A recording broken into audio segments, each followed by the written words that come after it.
Hola a todos, nuevo vídeo y nueva efeméride con historia. El 20 de enero de 1946, en las redacciones de los distintos periódicos portugueses había cierto revuelo, y es que en tal día se esperaba la llegada de don Juan de Borbón y Battenberg a Estoril. Y el revuelo no era para menos, porque don Juan en aquella fecha encarnaba los derechos dinásticos ante una posible restauración de la monarquía en España, país en el que en aquel momento se vivía bajo la dictadura de Franco. Pero don Juan no fue la primera opción para su padre Alfonso XIII. Este en un principio pensó en su primogénito Alfonso como su heredero.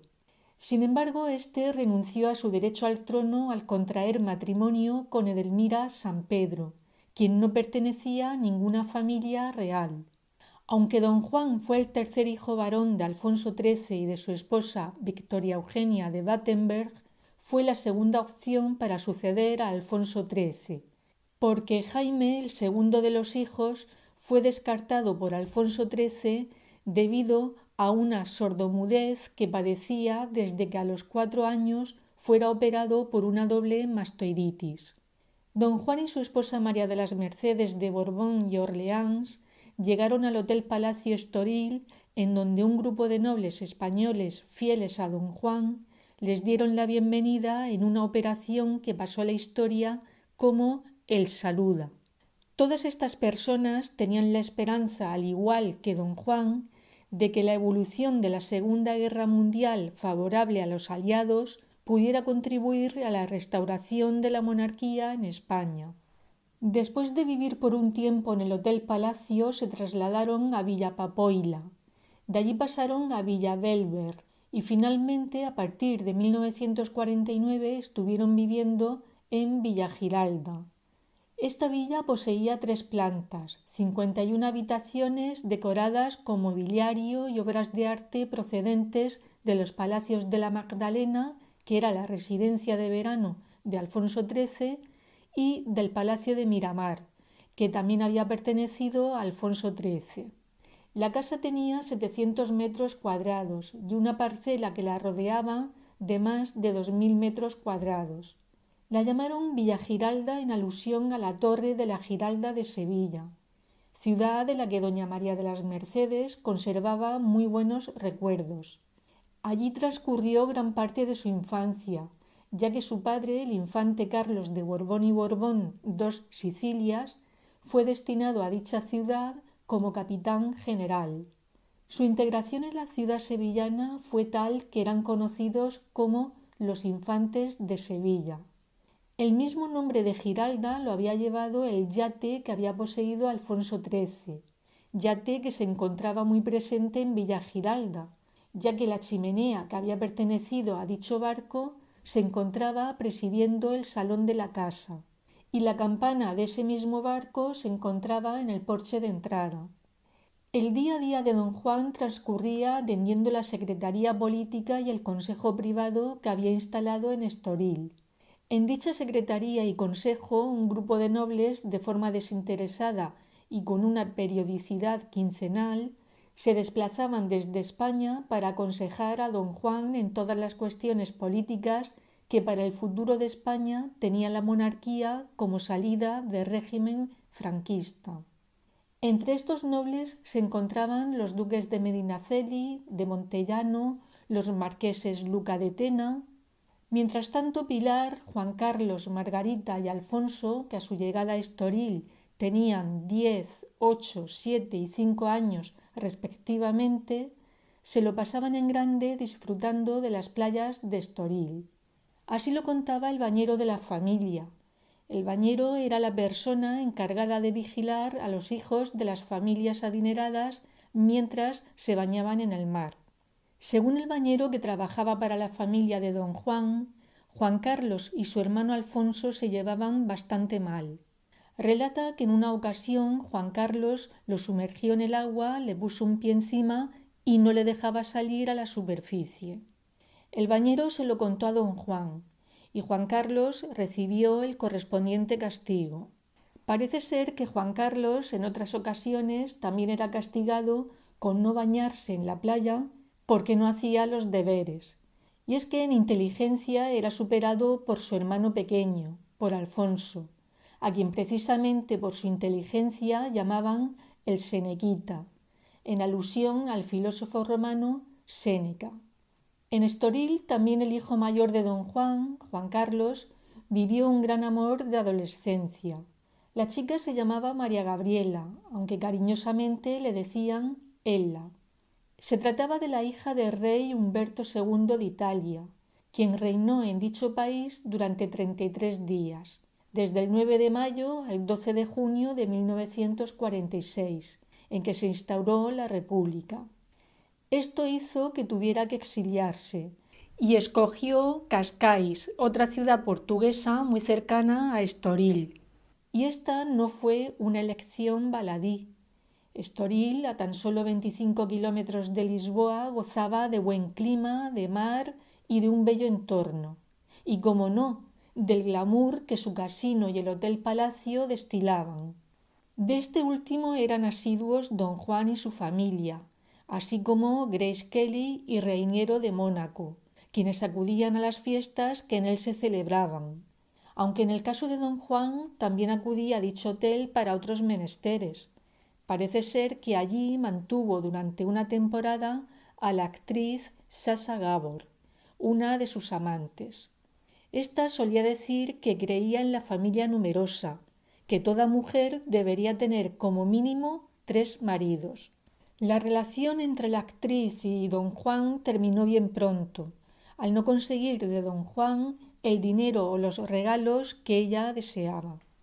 Y es que los Barcelona, que así es como eran conocidos don Juan y su esposa por ostentar el título de condes de Barcelona, económicamente vivían bien, pero en gran parte era gracias al apoyo que le brindaban Ricardo y Manuel. Estas dos personas eran banqueros pertenecientes a la familia Espíritu Santo y constituían el primer banco de Portugal.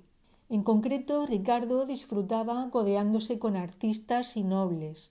Su misma esposa, María Pinto, era sobrina del barón de Sendal, y esto le permitió entrar en contacto con miembros de las casas reales europeas, a quienes recibía en su casa de Cascais. Igualmente, gracias a Manuel e Isabel, los condes de Barcelona y su familia tenían acceso a la playa con desayuno incluido si acudían desde primera hora de la mañana a la terraza de la Casa Santa María, la casa a orillas del mar que el matrimonio tenía. También disponían de acceso privilegiado para acceder al casino de Estoril, a las fiestas de la alta sociedad portuguesa y al elitista club de golf en el que don Juan destacaba sobre los demás. La relación entre Juan Carlos y María Gabriela duró bien poco, y de eso en parte se encargó Franco. Y es que por aquel entonces Franco tenía cierta potestad para entrometerse en la vida de Juan Carlos. Así se acordó en un encuentro que don Juan tuvo con Franco en el yate Azor el 25 de agosto de 1948 en aguas del Golfo de Vizcaya. En dicho encuentro se acordó que Juan Carlos comenzara sus estudios en España, algo que hizo ese mismo año instalándose en la finca Las Jarillas cerca de Madrid. Y es que Franco comenzaba a pensar en Juan Carlos como su sucesor a título de rey. Por ese motivo no le gustaba nada María Gabriela. Ella no representaba lo que en aquella época cabía esperar de una mujer de su condición. María Gabriela quería ser libre y además no mostraba ningún interés por asumir responsabilidades. Como decía, Juan Carlos cursó sus estudios en España, así como su hermano Alfonso. Fue precisamente en unas vacaciones de Semana Santa en que ambos volvieron de España para pasar dicho periodo vacacional con su familia en Estoril, cuando van a vivir un episodio que marcará sus vidas para siempre. Ocurrió un Jueves Santo. Aquel día 29 de marzo de 1956, después de asistir la familia a misa, doña María de las Mercedes recibió en casa a unas amigas con las que charlaba animadamente cuando se oyó un disparo. Don Juan, que en ese momento se encontraba leyendo en su despacho, subió con su esposa a la habitación de juegos, de donde había sonado el disparo. Allí encontraron a Alfonsito en el suelo, en un charco de sangre y con un disparo en la cabeza. Don Juan trató de reanimarlo, pero Alfonsito, de casi 15 años, murió en sus brazos. Le cubrió el cuerpo con una bandera de España. Se volvió hacia Juan Carlos y le dijo: «Júrame que no fue a propósito». Al día siguiente, Francisco Franco ordenó que la embajada española en Lisboa emitiera el siguiente comunicado: «Mientras Su Alteza el Infante Alfonso limpiaba un revólver aquella noche con su hermano, se disparó un tiro que le alcanzó la frente y le mató en pocos minutos». Sin embargo, la madre de Alfonsito contradijo el relato oficial del franquismo. Según ella, su hijo mayor apuntó en broma y, sin percatarse de que el arma estaba cargada, apretó el gatillo. Juan Carlos, por su parte, contó la misma versión que su madre, pero añadió que la bala había rebotado en una pared antes de que hiriera de muerte a su hermano. La infanta Pilar añadió otra teoría. Según ella, Alfonsito había abandonado la habitación para buscar algo de comer para Juan Carlos y para él. Cuenta que al volver con las manos ocupadas, empujó la puerta con el hombro. La puerta golpeó el brazo de su hermano y Juan Carlos apretó el gatillo involuntariamente, justo cuando la cabeza de Alfonso aparecía por la puerta. A raíz de este trágico hecho, Juan Carlos se volvió una persona solitaria, atormentado por la muerte de su hermano, de la que él se sentía culpable. En realidad, la muerte de Alfonsito afectó, como no podía ser de otra manera, a toda la familia. Doña María de las Mercedes tuvo que ser ingresada en una clínica debido a una profunda depresión, y don Juan quedó en una situación de absoluta vulnerabilidad, lo cual fue aprovechado por Franco para poner fin a cualquier aspiración de don Juan al trono. Pero las desavenencias entre ambos ya venían desde un tiempo atrás, desde que Franco promulgara en los primeros meses de 1947 una ley de sucesión a la jefatura del Estado. Según esta ley, el futuro monarca sería designado por Franco, quien quedaba investido en la condición vitalicia de jefe del Estado. La reacción de don Juan fue hacer público un manifiesto, el llamado Manifiesto de Estoril, en el que expresaba su negativa ante ese modo de proceder de Franco, porque con dicha ley se instauraba una monarquía electiva. No se tenían en cuenta, por tanto, sus derechos dinásticos.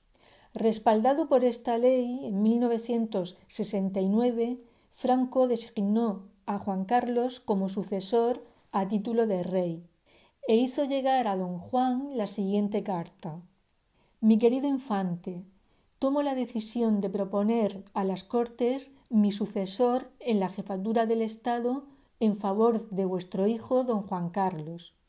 Quiero comunicaros mis sentimientos por la desilusión que pueda causaros y mi confianza de que sabréis aceptarlo con la grandeza de ánimo heredada de vuestro augusto padre, don Alfonso XIII». Según el periodista Luis María Ansón, quien fue testigo presencial de la escena, don Juan, tras leer la carta, dijo de manera airada: «¡Qué cabrón!», y en las horas siguientes exigió a su hijo la devolución de la placa de Príncipe de Asturias con la Cruz de la Victoria. Comenzaba de esta manera el distanciamiento entre padre e hijo, distanciamiento que llegó hasta su máximo grado cuando don Juan Carlos fue proclamado rey sin la previa abdicación de su padre. Era el día 22 de noviembre de 1975.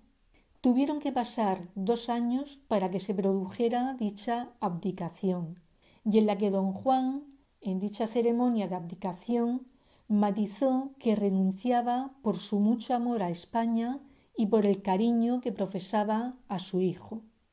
Y añadió, cuadrándose ante su hijo: «Majestad, todo por España».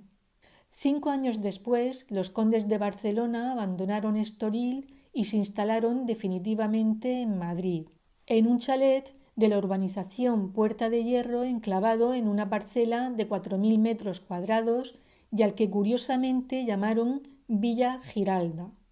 Atrás quedaban los años vividos en la llamada Riviera Portuguesa, en Estoril, la bahía de Cascais, por donde don Juan solía navegar, así como el club naval del que fue un asiduo. El Hotel Palacio de Estoril, al que el conde de Barcelona acudía cada tarde para reunirse con sus hombres de confianza, y en donde en 1954 celebró la puesta de largo de su hija, la infanta doña Pilar.